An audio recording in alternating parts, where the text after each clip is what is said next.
It stood at the edge of the forest, cloaked in shadows that no sunlight could penetrate. The locals called it the House of Silent Screams, but no one dared approach. It was said that even the wind refused to brush its windows, and birds fell silent when they flew near. The house had been abandoned for decades, its history shrouded in whispers of death, madness, and disappearances. But some claimed that it was never truly empty. Inside, the air was thick, oppressive, like it had absorbed every drop of misery that had ever seeped into its walls. The floors creaked under invisible footsteps, and the walls seemed to pulse with something alive, something hidden. The worst, however, was the silence. It wasn't the kind of quiet that brought peace. It was a stifling, unnatural void, as if the house was swallowing any sound before it could escape. Yet, those who ventured too close swore they could feel it. The screams, they weren't loud, not the shrill, piercing kind that echoed through the night. No, these were soft, barely audible, but constant. A low, guttural wail that twisted in your stomach, made your skin crawl. They seeped into your bones, settling deep, haunting your every step. Jenna didn't believe the stories.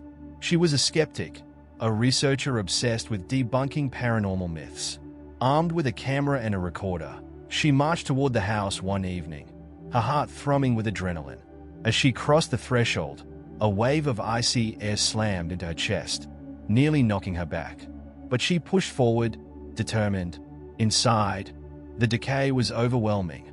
The wallpaper hung in shredded tatters, revealing dark stains beneath, stains that looked disturbingly like old blood.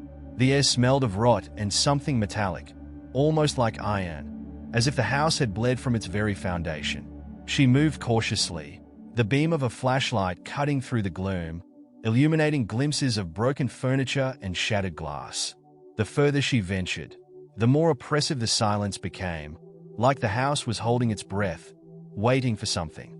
It was in the main hallway that she first heard it. At first, she thought it was the wind, a soft whisper that brushed her ear. But then it grew, that subtle, agonizing groan, like a voice trapped in the walls. Her skin prickled. She checked her recorder. Nothing. Silence. But the sound was there, gnawing at the edge of her mind. She followed the noise, her breath quickening. It led her deeper into the house, down a narrow staircase to the basement. The steps were slick with moisture, and the walls seemed to sweat in the dim light. As she descended, the smell intensified, thick, coppery, suffocating. Her flashlight flickered, and she smacked it against her palm, trying to keep the darkness at bay. At the bottom of the stairs, the floor was littered with bones. Not human, at least.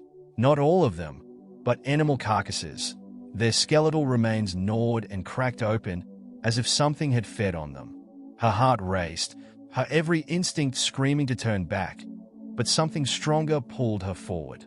In the center of the room, she saw a chair, old and splintered, but the ropes tied to its arms were fresh. Blood was splattered across the floor, thick and sticky, pooling around the legs of the chair. She edged closer, her breath shallow, when her foot brushed against something soft. She glanced down. A doll. Its eyes were missing, and its face had been crudely stitched together, the thread still fresh, glistening with a dark, wet sheen. As she picked it up, the silent screams suddenly stopped star. The house fell deathly still. For the first time, there was no sound, no movement, no breath. Then, a voice, a whisper, rasping, broken, came from behind her. "You shouldn't have come." She spun around, but no one was there. The air grew colder, and from the shadows, something began to emerge, twisted, elongated, with hollow eyes that gleamed like mirrors, reflecting her terror back at her. The house had been waiting for her. Jenna froze, her fingers tightening around the doll as the thing in the shadows slithered closer. Its movements were unnaturally slow, deliberate, as if savoring the moment. The air felt thick, like molasses, making it harder to breathe with each passing second. She took a shaky step back, but her legs felt heavy, as though the house itself was trying to root her in place. The voice returned, louder now, its tone dripping with malice. "They all scream, but no one ever hears. Jenna's pulse thundered in her ears, her mouth dry. She lifted her camera, desperate to document whatever this thing was. Maybe she could capture something of evidence, anything that would prove she wasn't losing her mind. But the lens fogged up, the screen flickered, and then the camera let out a whine before dying in her hands. A deep, guttural growl emanated from the shadows, reverberating through the walls. The house seemed to shudder with it, the floor vibrating beneath her feet. Slowly, the creature stepped into the light. Its form was grotesque, a distorted figure that seemed to shift and warp, as if its body couldn't settle on a solid shape. What remained constant were its eyes, hollow yet reflective, showing her own terrified face staring back. She backed up further until her spine hit the wall, panic overtaking her. Her thoughts raced. There had to be a way out. The door.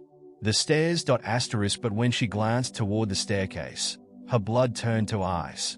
The steps were gone, vanished. In their place was an inky blackness, swirling and shifting like a living entity. Her heart pounded. She was trapped. The creature moved closer, its breath a rancid cloud of decay. With each step, the silent screams of the ones that had haunted the house for so long began again, but louder this time. They weren't just whispers anymore. They were inside her head, rattling her skull, making it impossible to think. "I have to get out," she muttered to herself, clutching the doll as if it could protect her from whatever was coming. But the walls seemed to close in, the ceiling pressing down, suffocating her. The house wasn't just haunted, it was alive, feeding off of fear, tightening its grip. Then, from the shadows, more figures began to appear. They were smaller than the first, their bodies hunched and misshapen. Their faces, twisted with agony, were covered in scars, stitched together like the doll she held. Their mouths were open, but no sound escaped. These were the souls trapped here, Jenna realized. The victims. And soon, she would be one of them. The first figure, the one with the hollow eyes, reached out. Its fingers were long, bony, and wet with something dark and thick. The moment they brushed against her skin, a searing pain shot through her, as if the house itself was burning her from the inside out. Jenna screamed, but no sound came out. Her throat constricted, her voice stolen by the house, just like the others. She dropped the doll and stumbled forward, her eyes darting around for an escape. The basement was shifting, warping, as if reality itself was bending under the weight of the house's evil.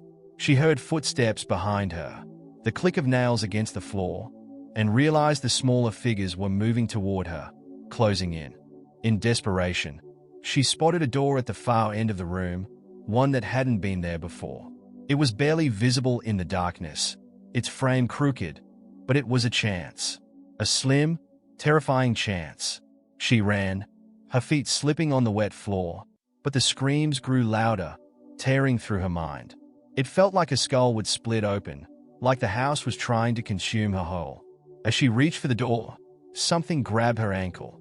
A cold, slimy hand wrapped around her leg and yanked her back, sending her crashing to the floor. She looked down to see one of the smaller figures dragging her toward the center of the room. Its face was nothing more than a patchwork of skin, sewn together with jagged, black stitches. Its mouth opened, but only a muffled, gasping sound escaped.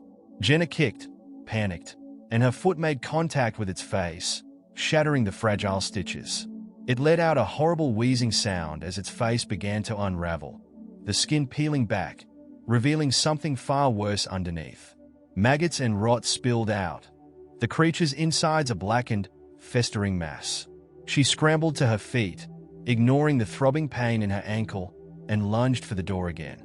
This time, she grabbed the handle and wrenched it open. Cold air rushed through the opening, and without a second thought, she threw herself through the doorway. The moment she passed through, the screaming stopped.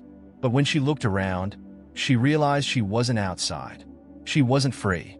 The door had led her to another room identical to the basement she had just left. The bones, the chair, the blood, they were all there, as if she had stepped into a twisted loop.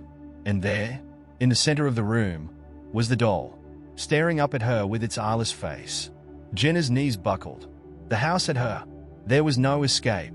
The whispers returned, a soft, mocking laugh echoing in her mind. "You've been here all along."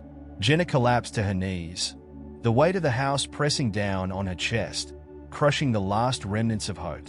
The whispers that slithered through her mind grew louder, more insistent, taunting her with the inescapable truth. She was trapped in a nightmare where time meant nothing, where escape was an illusion. But something inside her, some primal instinct, refused to give in. Not yet. She still had the recorder. If nothing else, she would document this horror, leave some trace of her existence, even if it meant going mad in the process. With trembling hands, she fumbled for the recorder in her pocket. Her fingers brushed against it, cold and slick with sweat, and she clicked it on. The red light blinked to life, casting a faint glow in the oppressive darkness.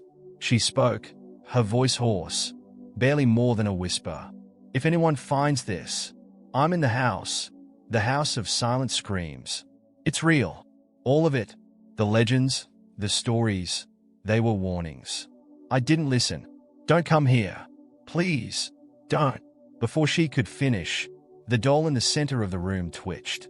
Jenna's eyes widened as the tiny, stitched figure began to rise, its head jerking unnaturally as if pulled by invisible strings. The air grew colder, the smell of rot overpowering. The doll's mouth, once sewn shut, split open, revealing a black, gaping void. From it came a sound, a scream, but not the kind she had expected. It was her scream.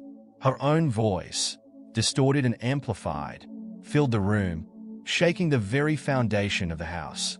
The sound tore through her like a blade, ripping her apart from the inside. She clutched her ears, trying to block it out, but it was useless. The house wasn't just haunting her, it was becoming her. The walls shifted again, and now she could see them faces, hundreds of them, stitched into the fabric of the house. They writhed and twisted, their mouths open in perpetual silent screams. They were all the souls that had come before her, all the people who had dared to challenge the house. And now, they were part of it. Jenna's vision blurred as the pain intensified, the sound of her own scream shredding her sanity. She dropped the recorder, her body convulsing as she tried to stand. The doll was watching her, its hollow eyes reflecting the terror etched across her face. In a final, desperate act, she lunged for the doll. If the house had a heart, a core of evil, she was certain it was inside this cursed thing. She grabbed it, her fingers sinking into its cold, rotting fabric, and ripped it apart. The stitches tore with a wet, sickening sound, and for a moment, the house screamed star. It wasn't a soft, muffled cry. It was a loud, guttural roar that shook the very ground beneath her.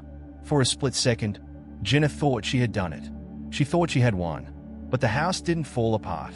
The walls didn't crumble. Instead, they shifted again. And this time, Jenna felt it. The pull. It started in her chest, like a rope tightening around her heart, dragging her toward the walls. She tried to resist, but it was futile. The house had claimed her. Her body jerked forward, slamming into the wall, her skin melding into the cold, rotting wood. She tried to scream, but no sound came. Her voice was gone, stolen like all the others. She was part of the house now, another face, another silent scream. In the final moments before darkness overtook her, Jenna's eyes caught sight of the recorder on the floor. Its red light still blinked, still recording, but no one would ever hear her story. The house of silent screams had won again, and it was always hungry for more.